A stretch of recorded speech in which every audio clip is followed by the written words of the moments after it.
So it's like there's a connection there between the malicious use of Annie Shaft and then incorporating that with truce.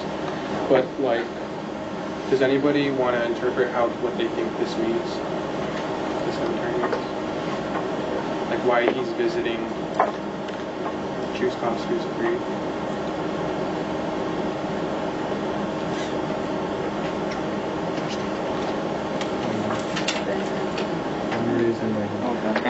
I think it could sort of connect to the whole volcano motif, like Pompeii being buried, and now they find out more about it, and then like Truce Coaster was obviously buried, and like this is how they find out more.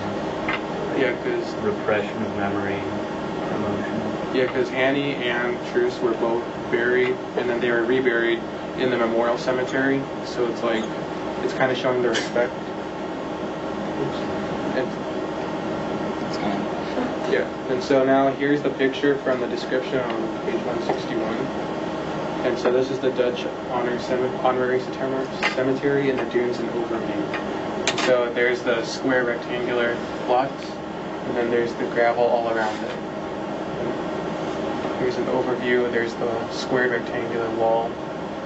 So does that match the description on page 161 for you guys?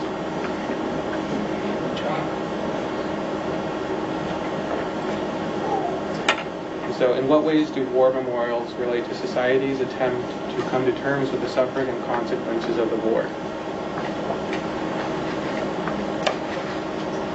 And so memorials can be monuments and cemeteries together. When I see it, when we or other countries build memorials to commemorate people who died during war or people who served during war, they make it as a way to not to repay them because they're already dead, but to make sure that they're remembered for their services. And so societies attempted to come to terms with the suffering and consequences of the war by building these war monuments and what was the other word? Memorials, to make sure that people remember it throughout the ages. I think when the part we just read, he said, he looked around at the mathematical precision of the plots, all that was left of the camp and his room. It's like, kind of, there's, I guess, juxtaposed, kind of. It's just like the chaos of the war, and now it's like the plots, the serene, like, the attempt to, like, bring about peace, like, where there was once chaos. So that way, these people's memories can be relived and, like, are remembered. And, like, these people went through so many struggles in their life, and they fought so hard to get where society needed to be. And then now, so, like, their whole life was chaos, and now they're in, like, they're buried to be remembered in, like, one of the most peaceful places. Kind of to build off what Austin was saying about so people remember it, so it's something that can be to build to pay respect to the people who died, or to just the tragedy of the whole war, and so people do remember. So it's kind of a way to make sure you don't repeat your own mistakes, so there's not another World War, so there's not another Holocaust, so people can wrap their minds around the devastation, even if they weren't directly affected by it. So we would remember it. I think in some ways it's almost a way of glorifying the victims. And like I think about the one in the book where it says they died for Queen, Fatherland, or whatever it says. And I think for some of the people killed, it was that they were the resistance fighters, and it was that. But then I look at Anton's parents, and they weren't resistance fighters. And so I think it's almost our way of glorifying them, kind of, which I think is just, and I think it should happen, that what happened to them was so horrible that they deserve to be remembered in a positive way. But I also think that it's kind of a way of almost saying, look, we tried to fight back, but we didn't win necessarily, and that we were oppressed. And it's a way of representing victims as the good guys, essentially. Going off of what Sarah said, I think it's interesting how the majority of the memorials are towards the Jewish people, and I wonder if they have all those because there's this guilt they feel for letting all these terrible things happen to them, because essentially they didn't deport their Jews. They tried at first, but then once the Nazis came in, they just gave up. So I wonder if that has something to do with the Holocaust Memorial as well. It also gives families a lot of closure. Like, if you don't know what happened to a family member or a friend, and then you find their grave, and then you come to terms with the fact that yes, they died, but now they're being remembered. Some people don't know where their relationships go because people are taken to concentration camps, and you don't know if they're alive or dead. And so, being able to see the grave or see the memorial gives you a lot of factual. Okay, this is what happened, and now I can deal with it. Okay, now I gotta ask the second question. So how does this relate to Anton and his family? Just about that, I really agreed with what Sarah said. I think it's kind of, I guess it's just kind of a way in general for people to describe what side they were on, because if fascists put up a memorial, that would probably be to Ploeg, and every other fascist that was killed like Schutz. But I guess it's kind of like for Anton, when he sees the memorial, he really wants in his mind to know that his family was innocent. They really didn't. It's not that they didn't care what was going on, it's just they weren't a resistance group. They weren't defending Jews like the people down the street were, but they weren't fascists. I think in a way he wants to keep that in his mind, seeing that there's a memorial that would probably state that they were resistance because they died for Queen and Fatherland. I think that's why at the very beginning he's just kind of like, I think he told his uncle, like, to hell with their monument or something. I don't remember. Cool. Awesome, that's something I really want. I was just thinking, it's like, I think the monuments for Anton's family is kind of like a testament of that, like, people need to stand up for what they believe in. Because like all those memorials that people pass by, they see these people who have like died to maintain their way of life. And I think it just shows that like the memorials aren't just to like kind of represent and give respect to those who gave their lives, but to be examples for like future generations to show that don't give up. All these people died for this cause. You need to do something. Alright, so now we're going to talk a little about how they treated the collaborators after the war. And so the Dutch people who had built up all this hatred and anger towards these collaborators who helped the Nazis, pretty much immediately following the liberation, like asked of the day of the liberation, they took matters into their own hands. Because, immediately following the liberation, there weren't really much authority. The country was sort of unorganized. A lot of some of the collaborators were lynched or punished harshly by people before they could be put on trial. And the picture you see right there is some of the women who have had relationships with the German soldiers, as well as the NSB, is the Dutch Nazi party. They were publicly humiliated. I don't know if you can tell, but the women have their heads shaven off, their hair shaven off, And this is one of the examples of how the collaborators were punished harshly, like immediately following liberation, in probably an unjust, unfair way. They weren't put on trial. Alright, so now we go into the purpose of war crime trials. It seems pretty obvious, have a trial to try people.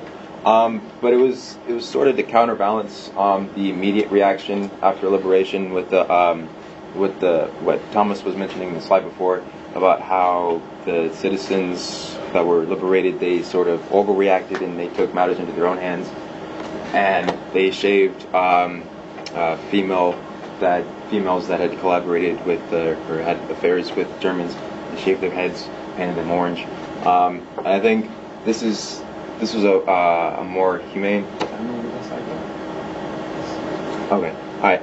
Well, and this is sort of a more organized, more detailed way of bringing to light the atrocities committed by Germany throughout the war.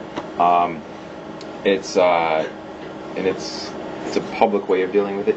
FDR, he went to the War Department and he asked, hey, what do you guys think? How should we handle this? There were suggestions that said just shoot them all, or have them help rebuild Europe. But it eventually came to making atrocities, and waging war of aggressions, pretty much war crimes, and then trying them in courts that were officiated by the Big Three in France. So the Big Three was Russia, the UK, and the US, and France helped. I don't know why France was there, but they were there. And so the four of them, there were 2 judges for each country, and then they officiated most of the cases. Next one. And there's the more humane treatment. And so the first trial, there was a total of about 11 or 12 of them. The first one is the most notable. It's the war criminal trial, where they tried 20-some major offenders and military leaders of the Third Reich. This was the most watched, I guess you could say. A lot of people had interest in it. And then subsequent trials, they dealt with judges, German judges, that gave wrongful decisions or unjust decisions to those who Hitler wanted to exterminate. Doctors who were doing inhumane procedures and experiments on prisoners, and then the mobile killing units, which were all throughout Europe, and they were headed by one guy who was in, I can't remember, he was in, what country was he in? German. Yeah, he was a German that sat in an office and he gave directions out to thousands of other killing units that went around, and they just went and killed people. And it's one of the more brutal trials. That was one of the more moving ones because of all the evidence that was stacked against them. And all in all, 24 were executed. Most of those 24 came from the first trial, because those were the head honchos, those were the guys in charge. 128 were in prison. Those came from the judges, doctors, and mobile killing units. And then 35 were acquitted. So, yeah. Which leads to the post-war trials discussion of were the Nuremberg trials legitimate? Like, were they fair? Were they the right thing to do? And I asked that question first. If someone wants to answer. 2 people. Caitlin? I'd say they were being tried for like laws that they just made up, which but again they like killed thousands of Jews. But I think they're legitimate because they didn't just like automatically like, oh, you're part of the Nazi thing, I'm just gonna like send you to the firing squad. So if they did acquit some people, I don't know on what terms, but I think that they did actually like look at the evidence to be able to acquit or some people. And just going back a couple sites, yeah, there's a quote by Joseph Stalin. He says, in the Soviet Union, we never execute anyone without a trial. So that pretty much was his endorsement of the Nuremberg trials, which led to 24 executions. But, so you had something to say? I don't know whether it was the right thing to do or the wrong thing to do, but I think it was the only thing to do.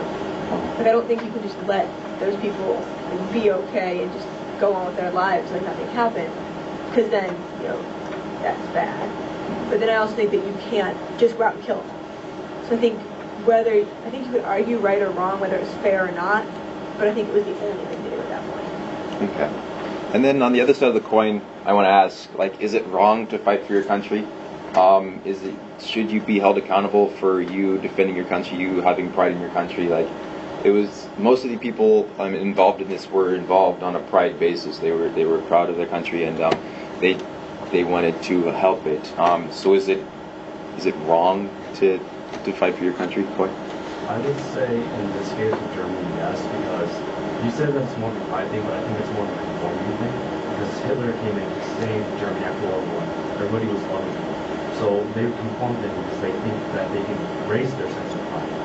But they still have an ethical code to follow, a personal code. And they just set that aside in order to follow what everybody else is doing. Bianca?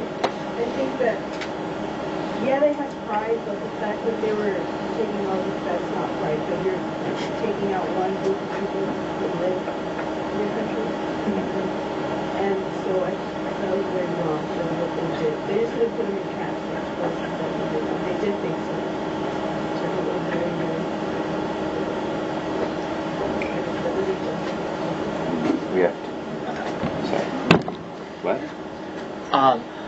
I think that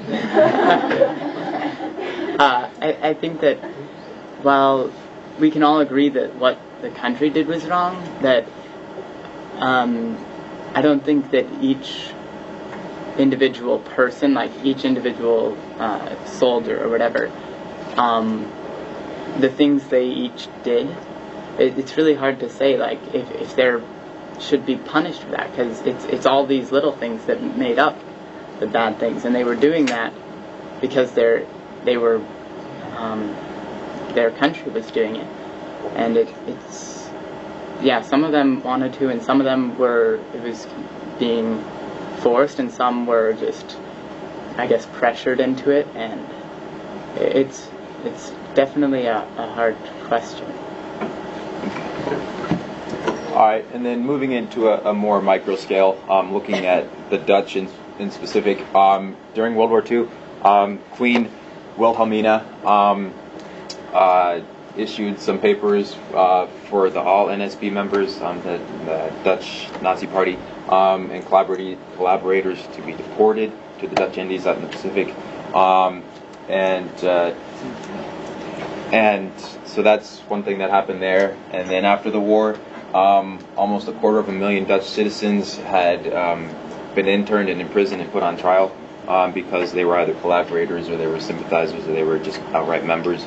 And then when sort of things started to calm down after liberation, people started to get their heads about.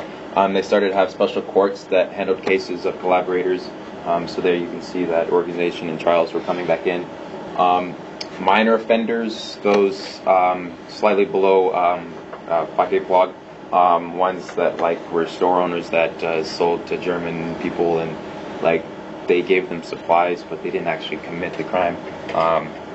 They were pardoned and they were given generous offers. But by 1950, a couple years after the war, 66,000 received prison sentences, and then almost 150,000 were released. Those go back to the minor offenders. Those were mostly minor offenders, yeah. And then 15 to 20,000 of the NSB members were no longer Dutch citizens. They had their citizenship temporarily revoked. I'm not quite sure when that was reinstated. But the more extreme cases, about 120 of them were sent to New Guinea to clean up American bases and equipment after the war, because hey, that's your jury duty kind of thing, go do it. And so, is there a question after this? I can't remember. Sort of. Yeah. Okay, so I'm going to talk a little about the war criminals that I actually mentioned in the book. And so, if you want to look up the page, you can. You don't have to. But if you remember, Anton Mussert was the Dutch leader of the Dutch Nazi Party. He shares the first name of Anton, and he was sentenced at a Dutch court and executed for high treason. And then on the bottom, the man on the left next to Hitler is Arthur Seyss-Inquart, and he's mentioned on page 143. It's not really, it doesn't really have much of a significance in the book. He's just mentioned where Anton is talking talking about taking his kids as sort of getting back at him for what he has done, because he was the Reichskommissar for Holland, which is he was administrating all the Dutch interests in Holland, and he was sentenced for war crimes against humanity at the Nuremberg trials, and he was hung. And then another war criminal that we'll link the PowerPoint on Facebook if you didn't get all the notes. The criminal that is more noticeable on page 133, he's mentioned. You might want to look that up though. So his name 133. Yes. I always end up saying that. Okay, so his name is Willy Lagis, and he is released, and he was the chief of the Sicherheitsdienst SD in Amsterdam, which is the German intelligence agency, kind of working along with the Gestapo. And from March 1941, he led the Zentralstelle für jüdische Auswanderung, which is the deportation of all the Dutch Jews. So he was kind of overseeing that whole process. But if you go on to the next slide. what is mentioned on page 133 is that he is released because he was sentenced to life in prison in Holland, along with 3 other members that were high up in the German command. But in 1966, the Dutch Ministry of Justice, Ivo Samkalden, made the decision to release him because he had really, really bad, like he was suffering from bad health, and his health condition was really worsening. And so the Dutch people were furious, as it is also mentioned in the book. Like, there were demonstrations. It was very unpopular because that meant he had not even served his full prison sentence. So thousands of people took to the streets in Amsterdam. After being released, he was sent back to Germany, where he received medical treatment, and he actually lived for another 5 years as a free man. And so I have a discussion point about that. Did Ivo Samkalden, the Dutch Ministry of Justice, make the right decision to release him? Because do consider he was seriously ill, but he had not served his full prison sentence. And this kind of ties back into the whole guilt, innocence, is it right or wrong to fight for your country? Jorge. So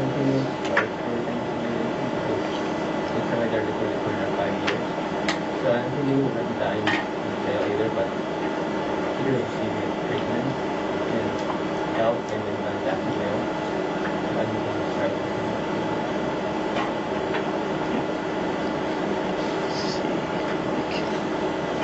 Yeah, Nick. I guess really the answer to my question for this is, did he let his prisoners go when they were really ill? If not, then I don't believe that he should have been allowed to leave. But if he showed any mercy, compassion at all in his life towards people that he imprisoned, unjustly of course, then I don't believe that he should have been given the right to get that. We can take one more. I don't think that even should be the question of whether or not he was compassionate. Like, people really shouldn't look at the others and see how they react. That shouldn't justify, like, how other people react to situations shouldn't justify how you react and treat others. So even if he didn't, like, people, if the population, like the Dutch population is saying that we need to, like, torture this guy and make sure that he gets the treatment just like he did to his prisoners, I don't think the government or the courts should be able to do that either. So I think their motives of trying to be fair and compassionate as a person, as a human in general, were correct, but I don't think that we should have let him be free just because a lot of people at that time were still very racial about it. Yeah, definitely. Great points. All right, and that concludes the presentation. Are there any questions? Like it was mentioned, we will link this on Facebook in case you didn't get all the notes, so you can go over it's a Google Docs document. I had a question about Yuri. When I'm assuming that he went on trial before this whole issue of him being free, were there any witnesses that were in that deportation that spoke on, not on behalf, but that spoke of him?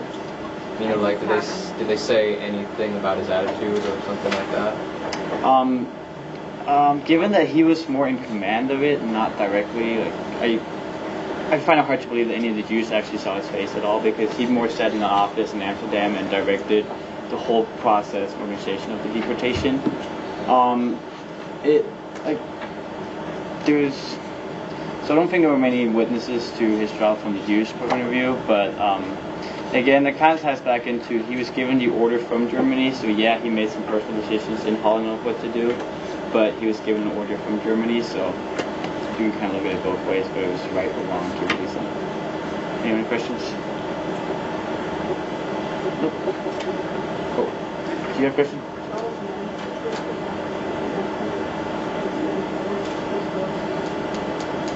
Speak up.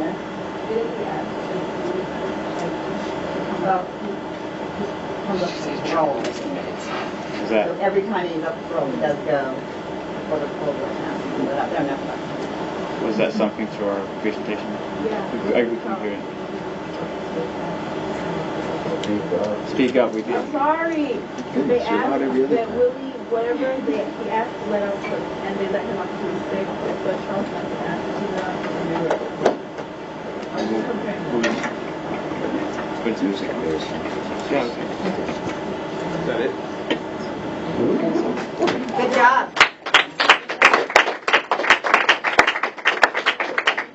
All right, a couple things. Reflection. You're looking at me, right? very long. Okay. One of the things I want to point out is in the section where Willie gets released, right? And the guys, all the resistance, former resistance, are sitting in that bar talking about it. What war are they talking about there? Vietnam War. So this is the section where Mulish raises that question about, war crimes and war trials and atrocities committed and all that, because what are the Americans doing during that period of time? War crimes. The exact same thing. No, not the exact same thing. But there are definitely, we talked about the napalm. We talked about massacres of innocent villagers and things like that. And so Mulish isn't just talking about should we have done this to the criminals in after World War II. He's saying, is there a place for this in general? Well, did we have war crimes trials for Vietnam War? No. Because technically we didn't lose. Because the U.S. didn't say so. Right. In other words, so there's a real power issue involved here, that if you're the ones in power, then chances are that's not going to happen. Now, we did try a couple of individuals for crimes they committed during the Vietnam War, but we never tried anybody who might have been the one giving the orders at the top. So Mulish's question is really about our society in general and how we look at war, who wins and who loses and who suffers, the consequences in both sides. So that's something you might want to think about in your reflection. Everybody feel good about the reflection tonight? Really good. Stuff we can do. All right. So same rules apply. What does it do? Saturday. Sitting class tomorrow. Tied to double space. And what do you need to do with the name of the book? Thank you.